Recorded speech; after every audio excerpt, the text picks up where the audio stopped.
নারায়ণগঞ্জ সদর উপজেলা কুতুবপুরের পাগলা নয়ামাটি ডালে ডিএনডি প্রজেক্টের করা কালভার্ট পারাপারে ভোগান্তির শিকার হাজারো জনতা। কালভার্টটি উঁচু এবং খাড়া ডাল হওয়ার কারণে অটোরিকশা, ইজি বাইক সহ যে কোনো ধরনের যানবাহন ওঠানামায় অনেক কষ্টসাধ্য। তাছাড়াও বয়স্ক মানুষের জন্য খালি পায়েও নিচ থেকে উপরে ওঠা দুষ্কর। কিছুদিন পূর্বে এলাকার মানুষ এই ডাল সমান্তরালে কাজ করতে চাইলে বাধা প্রদান করেন শ্রমিক নেতা বাবুল আহমেদ। এমনটি জানিয়েছেন ভুক্তভোগীরা। এই ডাল সমান্তরালে কাজ করার জন্য জনপ্রতিনিধিদের কাছে জোর দাবি জানিয়েছেন এলাকার সাধারণ মানুষ। এই বিষয়ে শ্রমিক নেতা বাবুলের সাথে কথা হলে তিনি জানান, আমার সাথে কারো কোনো কথাই হয়নি, সুতরাং বাধা দেওয়ার তো প্রশ্নই ওঠে না। আর এমনিতেই আমার বাড়ি অনেক নিচু হয়ে গেছে, কালভার্টের কাজ করেছে সেনাবাহিনী, যদি কারো কোনো অভিযোগ থাকে তখন বলে নাই কেন?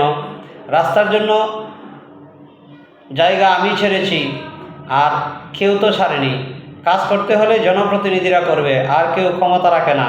আমি এমনিতেই অনেক অসুবিধায় আছি, কারণ অলরেডি যে মানে 3 দিন আগে আরও খারাপ আসলো।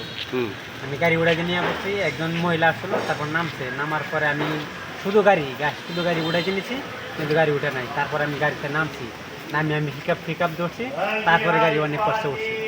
তখন আজকে চিন্তা করছি যে খালি গাড়ি উঠে নাকি, মানুষ তো অসম্ভব, খালি গাড়ি উঠে নাকি, এটা চিন্তার বিষয়।